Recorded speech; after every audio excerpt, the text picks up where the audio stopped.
अरे बिगड़ जाला रे धोतिया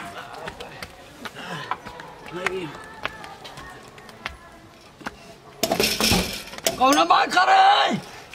अरे करे अरे कौन करे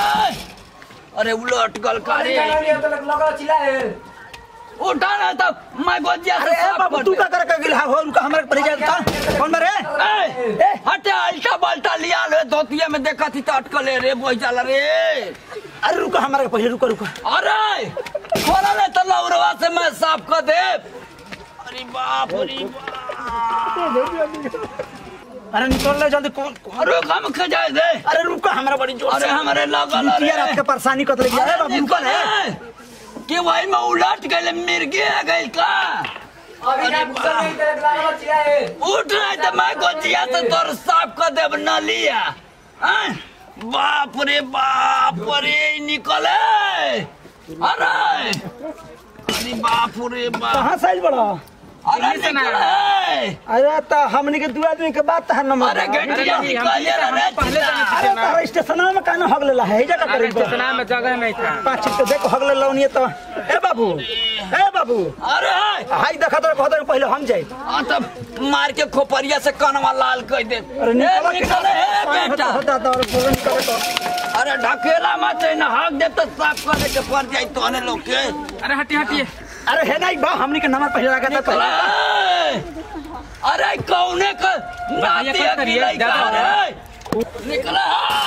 हमको जाने दीजिए ना का भैया तू तो औरी परेशान कर मत मर देते हैं अरे हट है बाबूजी अरे घुस जा हमको जाने दीजिए पहले भैया रुको हो रुकिए अरे हम आग देबे अरे शहर से भैया तो यहाँ रहला ना ट्रेन में हग लेला हमको बहुत तेज लगा भैया हगले ए बाबू अरे रुकिए हमको जाने दीजिए अरे भाम को जाने घर रहे थे कौने घर करे हुंदा बोला तो अरे बाबूजी बड़ी अरे पसंद फलाना घर कहीं नहीं पहचान रहा का हमको हिंदे बंदे मैं तो बोला नहीं दम जीबिया उखाड़ के रख दे जमीन अरे मैं पनिया गिर जी लाई धरन तो धोबो कैसे ना हमको जाने दीजिए किसका घर का है तू? अरे मत बाबू करा कर अरे अरे भैया अरे रुको हो अरे हागला के चक्कर में जानू ले बका तू धार कहानी के पहले ही नहीं घुला रुको हो अब ढूबे तो हग लेबे दो करके ए रुको हो हमारा अरे लौका थरे रुको हे बाबू देखी तक अब ले निकलल ना हिंदी बोला था मारू लग के हिंदी बोला था तो ये जगवा के पूरा नाश करवा दे का एकदम पहले ही थोड़ा बहुत पीछे हमार बहकत हो अरे जल्दी बड़ी बसत अरे यार इल्ला दिल्ला से खा के उड़ दब के पूरा खोपड़िया से अंदरवा तक साफ हो जाई निकल रे अरे रुक जाइए आप घुसे हैं तो अब हम आराम से निकलेंगे हो पूरा घुसा है कि पूरा घुसा देंगे अरे लौकते नहीं खा हो केने से लाख कदल भीतरी से एनी सता खाई लौकत रे देखते लौकत था अरे बाबू लंगटे बाबू अरे दिल्ली में पंचवा छोड़ दे करे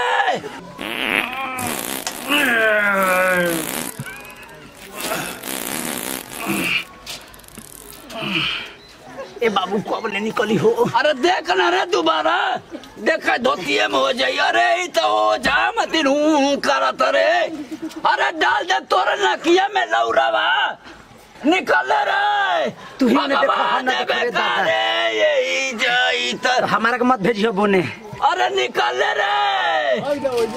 दिलिये में पानी छोड़ के आलवे अरे बाबू निकल हट अरे गए तो आराम से अरे भैया निकलवा जल्दी निकला नहीं तो इंग्लिश तो आराम बोला ले के ठंडा दे अरे मर्द तो नहीं तू मैदान हो खतर ला को में जाके मोबाइल साफ करता रहा है बाबू को हो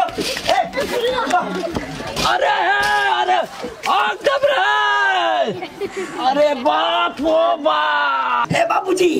अरे बल्टी धरा हो निकाल तो उड़ दे बेई में से अब नाली को बंद कर बता दे तक जाना तो दुनिया का की लीवर खराब है बल्टी धरे बता निकाल जल्दी जा जल्दी जा अरे इना रे अरे मैं नाश कइला जा अरे पनिया तो हो चलो बता मेरी आ बिना धोइले रे जा दा लो हो इने में बा पानी रो अरे तो रे अरे इतना रहे दिकारी यही में चपले रह बंदो रही तने अरे निकल रे ए रुक तू अब मैदान तनी बढ़िया से हो ले बेटा अरे तू धीरे से करा तो तुम बारह में कह दे रे अरे गांव पूरा गरियावे लगिया कि बुढ़ावा का अरे निकाले के हमारो इज्जत रे गाँव में। अरे आराम से रहा बाबूजी, निकाल जो बेटा। अरे बाप रो बाप निकलनी पर खराब है यही में एकदम सुतल बैठल एकदम मोहन का दल मैंने हो गया तो इसे पूरा गांव का जनवावा तोड़ जा हमारे जनवावा थई इल्ला दिल्ली से मैं हक के चल गई उठल मोहन का ले तोड़ जा इल्ला दिल्ली से मैं हक के दुआर पे बनवाने नहीं है इसको दुआर पे मत बनवा जा हो नहीं ले जा बनवा जा ना निकल जल्दी बाहरी निकल बा। अरे बे मैदान में सब बे निकले तो पूरा गांव का जनवावा दुआर पे लाइटिंग का बनवा लेने लोग के खेत हो गइल बेटे। हट न रे चिल्लातिया चिल्लाइम ना बुढ़ा द्वार पर बनल बे ऐसे ढेर बोलती है नटाई सदा सब बंद हो जाए तू ही चल जा जा हट रे जैसे कि ठकराइबा अभी जा चल जा। बूढ़ा जान ले जलाते कि मिर्गी आ जाए चिल्लाए बन के बैठ के जाइबा आई बुत हम यही में तू हगा जाइबा निकल के जल्दी निकालो मत अब तू न जानी हक ले जा धोखा पटक मुड़िया दाब देबे मर जाइबा और कर बा यही में बाप रे बाप हाय हाय हाय छोड़ खेते बन गइल भले धुआं फेंके लगनी सुतल ऊपर बैठल मैं मोह कैला तू के दुआ यही में ऐसे कहत नहीं लाइटिंग मत बनवाओ इने लगे अब सुतरा यही में अब तोरे हगाई में का हगा जल्दी इल्ले दिल्ली से मैं हक के चल गई ना मत बोल रखे जा अब के हक आवा तो कम हक के बताओ हक के बताओ और हम आगे नहीं करवा निकाला जल्दी लाना मत यही में उड़ट जाए सुत जाए मर जा निकाल अपना घर द्वार जाके मुइया ठीक बना हमारा द्वारी ना यही संडा सबे में क्यों मां देव ना हक के देव ना हगवाई बे में निकलवा जल्दी ना निकलो मैं हक तो सही में डाही के रख देता से द्वार पर लाइटिंग का बनवा दियल गइल बाप रे बाप पूरा गांव भर के इथी हो गइल बाटे खेते हो गइल बा आगे दबो के चिलवाई बूतू निकलवा ना निकल कि देखबा चिल्लाई यही में घर बनाई बाप रे का तारा अब तो के तू ताला बना के बनवा ले में आए अरे संडा सला कर दरवाजा खोले हागा 5 घंटा हगत रहला ना औरी हगा 10 घंटा अभी ओवर हगा बोई में रहबा ना खोलला और क्या मोबा रख दे मोबी रख बोई में सुत्ता वही में मरा मारा निकाल दे तोरा मुंह निकाल दे खोले रे संडा सवा का दरवाजा ना खोला अरे बिना पानी कहने सूख जाला रे पिछुड़वा तो हल करवा जे मैं महका के रख देते रह जा घर तक ले खाइल महंग हो गइल बाटे एकदम वही मारा हो साड़ा साड़ी में पोछ के रखी दे खोल दे रे संडा सवा ना खोला वही मारा हो अरे घेटिया बाहरवा फेंक दे जा रे निकाल बुढ़ावा जल्दी बात चला तो वाई दबे ही में तो के बुढ़ावा तब से कपा तू कागल चिल्ला चिल्ला चिल्ला चिल्ला निकाल जल्दी तू अरे जमीन में गो संडास बनल ह ले जा घर में उठा के काहे बनवा लियला बोल के तो मैं माटी फेंक देबे ही में वो घर जाई रहता हमारा द्वार निकल लागल सब कर कहियो एक थरिया खाए के हक दे पूरा बंद हो जाम हो जाए तो और संडासे बंद आला तो लगा के नहीं अब ताला लगा के रखब अब ताला लगा के रखो बाप रे बाप भाई पूरा महक के रख दे रहो तबे से ताला मार दे सोने को ताला मार ताला ताला काला हगवा होतन सोने काने में तो चांदी के मार दे जय भाई जैसे वो तो तोर बकसा